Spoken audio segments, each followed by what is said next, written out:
Welcome once again to Musings by Danon. If you're new here, my name is Danon. I've been watching anime since 1985, and I'm currently reading over 500 manga or light novel series.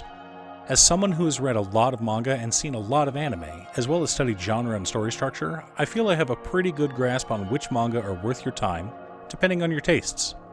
Which brings us to the subject of today's video, min-maxing my TRPG build in another world, preach the good word of Mr. Henderson.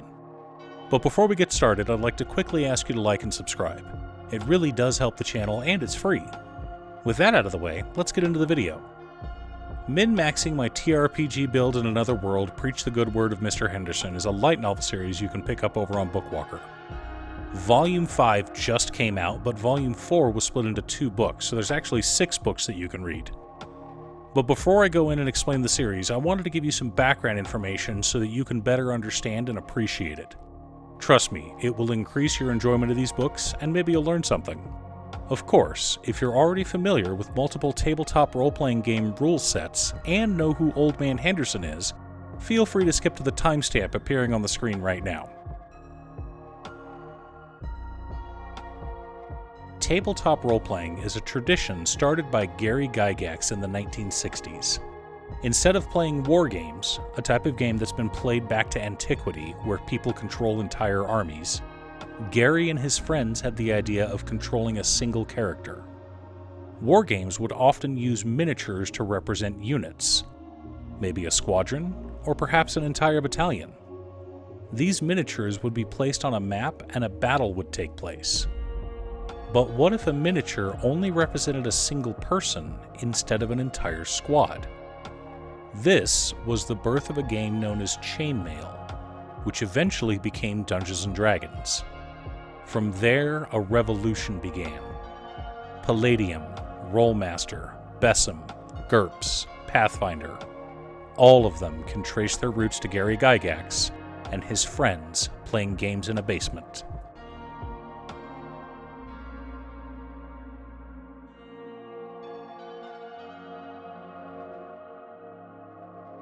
For many years, these games were collectively known as role-playing games, or RPGs for short. In the late 80s and throughout the 90s, a new type of role-playing game came from Japan: video games. Many of the tropes you're familiar with in most Isekai, heroes, 4-person groups, a quest to save the princess and kill the demon lord, started in these older Japanese role-playing games, or JRPGs. By the end of the 90s and in the early aughts, though, JRPGs stopped dominating the digital market, thanks mostly to BioWare. Yes, I know about MUDs, and I know that BioWare wasn't the first American company to make a digital role-playing game.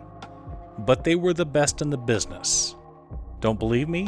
Ask anyone who ever played the original Knights of the Old Republic and they'll tell you it's one of the greatest RPGs of all time. But therein lies the problem. When KOTOR came out, there was another type of role-playing game that was gaining popularity: the massively multiplayer online role-playing game.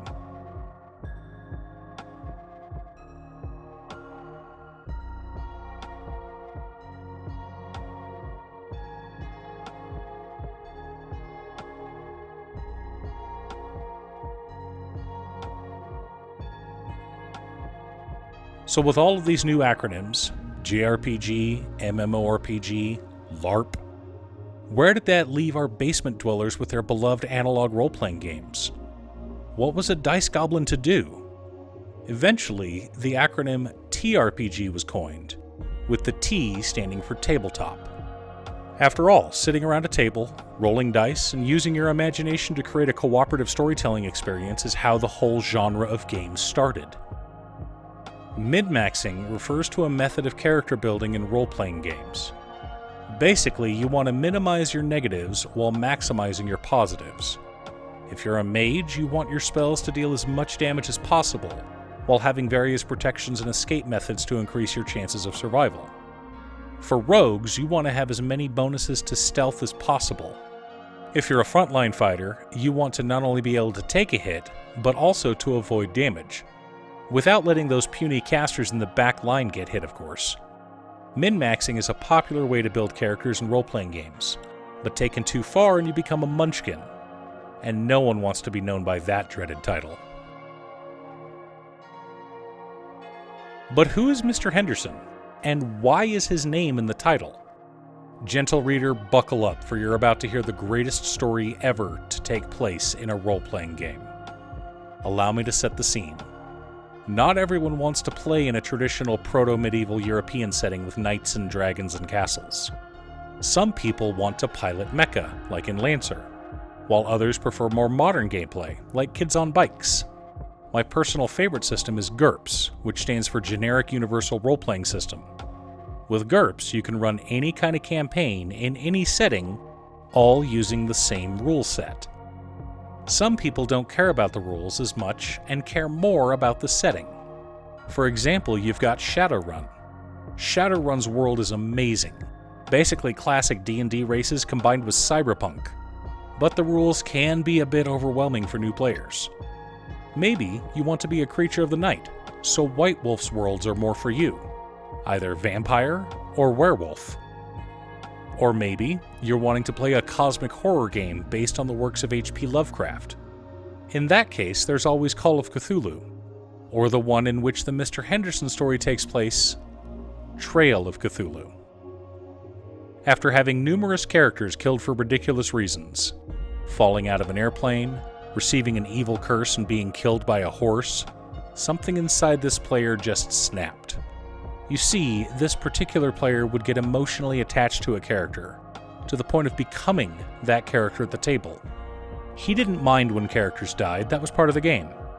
Bad die roll, RN Jesus giveth, and RN Jesus taketh away. Make a bad choice in character, actions have consequences. But when you get killed off for disagreeing with the ridiculous self-insert dual katana-wielding fetish character that the GM is playing, that is not justification for character death. And so, after 3 characters in 5 weeks, our hero has had enough. Like a man possessed, he creates something new. Created? No, that's the wrong term.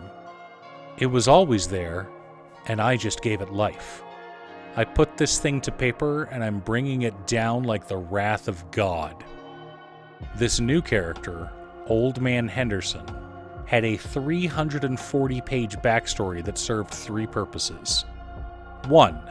To ensure the GM would never actually read it. 2. Since the GM would never actually read it except for excerpts to justify behavior, he could rewrite it as needed. But most importantly, 3.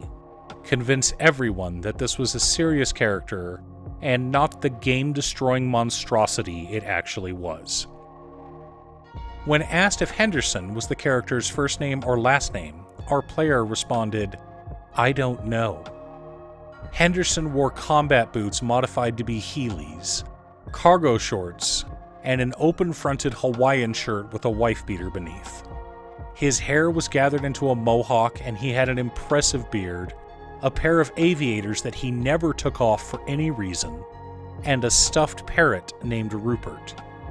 Henderson knew Rupert was stuffed, but he still treated the parrot as if it were his only real friend. The other player characters were just figments of his imagination, owing to the fact that he had a mild case of schizophrenia. At the beginning of most tabletop sessions, the game master will often do a quick recap and then ask the players what their characters are doing. Remember, tabletop role-playing is collaborative storytelling. Despite game masters having the title of storyteller in some systems, the game master is just another player at the table. All of us are playing the same game, but instead of playing one character, the game master plays everyone else in the world.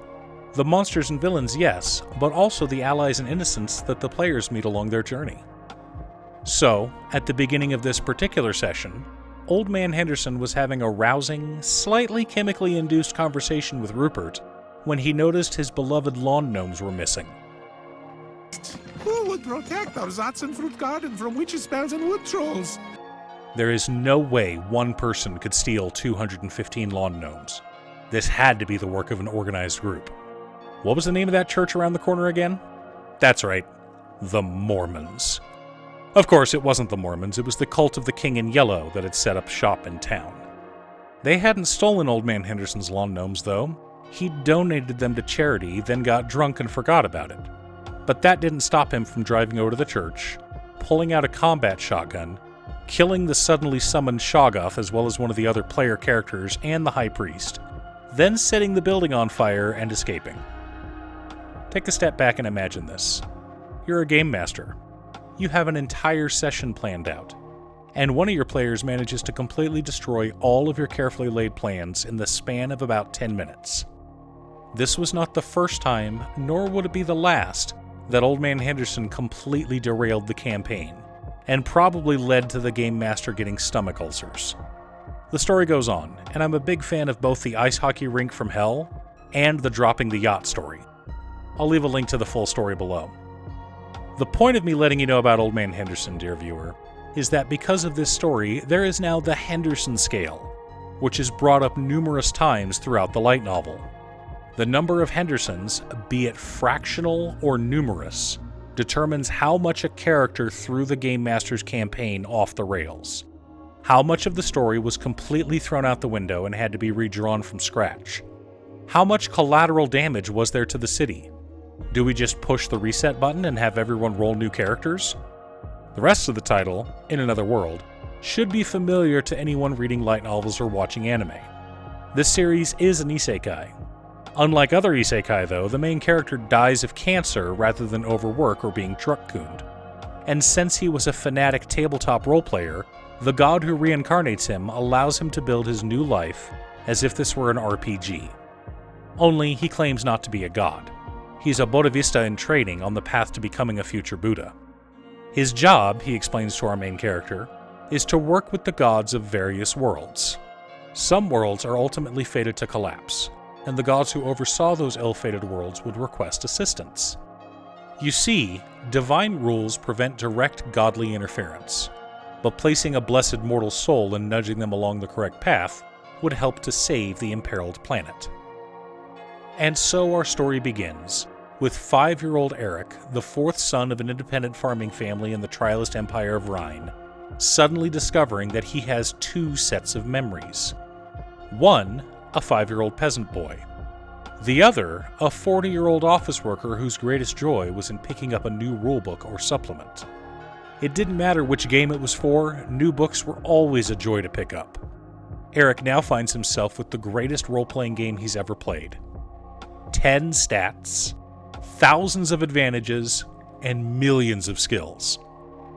Where to start? How do I gain experience points? Wait, I can gain experience points from doing chores and then put that experience into skills? So sweeping the floor for Mother will unlock wood carving? Oh, this is going to take some time to figure out. This series is delightful, and even more so if you're a fan of tabletop role-playing games. Eric is absolutely on the path of munchkinhood. I had difficulty putting this book down, and quickly bought the next 2 right after I'd finished the first one. 2 parts of the story I really enjoyed were the relationship Eric has with his childhood friend Margaret, and the story when told from a different character's point of view. I'll talk about the latter first, and then put up a spoiler warning for the former when we get to it. Eric, like many isekai protagonists, has no clue how powerful he really is. All stats and skills in this world have 9 ranks. For example, the physical stats, strength, endurance, immunity, stamina, agility, and dexterity, are ranked feeble, shaky, weak, average, good, superb, excellent, ideal, and divine favor. The skills also have their own name and associated numerals: fledgling, novice, apprentice, craftsman, adept, virtuoso, master, and divine. The problem is, Eric apparently has forgotten one of the rules of character creation. Characters are often more powerful than average humans. For example, in Dungeons & Dragons, the average human has maybe 1 or 2 12 stats, but most of the rest are between 6 and 10, which are horrible stats as far as characters are concerned. So average for an adventurer is exceptional for a peasant. This leads to some very humorous scenes from his parents' point of view, but the captain of the local watch's perspective is probably my favorite. You'll want to read it yourself though, so I won't spoil that part. I will post a mild spoiler warning here though. As I stated earlier, Margaret and Eric are childhood friends, and all that implies in Japanese media. The difference is, Margaret isn't human. She's an arachne, a spider person. Her upper body is that of a human girl, mostly, but her lower half resembles that of a jumping spider. Rather than the Driders of Forgotten Realms fame, Margaret is short, with 8 stubby legs covered in dark plates. As for how they became friends, it all has to do with child psychology. Children tend to avoid things that are unfun, especially in playtime. One of the most popular games amongst children of this village was called Foxes and Geese. Basically, it's a modified version of hide-and-go-seek, where whenever a fox catches a goose, the goose becomes a fox, and you play until only one person is remaining. That person then becomes the fox for the next game, and a new round begins. Sounds like something we've all played before, right? The problem came from Margaret's natural skill. Not only was she a couple years older than Eric, she was naturally faster and better at hunting than the other children. So much so that none of the other kids wanted to play with her. It got to the point that no one wanted to play Foxes and Geese, which was her favorite game. And then along comes Eric. He was smart, fast, good at hiding, and brilliant at strategies. He became a balance to her innate skills. There was finally another kid who was good enough to keep her on her toes, metaphorically, of course. And now she could play again. Eric brought joy back into Margaret's young life. And eventually, that joy she felt as a young child would evolve into more complicated feelings. As the first book in a longer series, min-maxing My TRPG Build in Another World, Preach the Good Word of Mr. Henderson, stands out as a phenomenal isekai. Great characters, epic world building, plenty of humor, both inside jokes for TRPG enthusiasts and good old-fashioned jokes. This series has it all. If you enjoy isekai, you should give it a read. If you enjoy tabletop role-playing games, you should give it a read. If you enjoy both, like me, you may find yourself with a new favorite series. Or at the very least, top 10. This isn't the only tabletop role-playing game-inspired series I've read. Goblin Slayer is probably the most famous of the bunch. The anime doesn't delve nearly as much into the meta-humor as the books do, but there is a bit of it.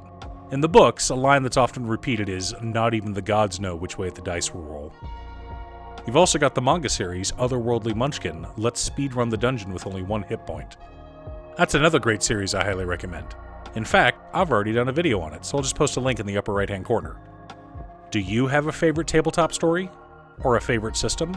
Let me know in the comments below. Thanks for tuning in. Once again, a huge shout out to Mater to Q Stuff. I couldn't make these videos without her. If you'd like to hire her to edit your own videos, there's a link to her Fiverr page below. If you're looking for ways to support the channel directly, you can head on over to patreon.com/Danon. There are several tiers to choose from.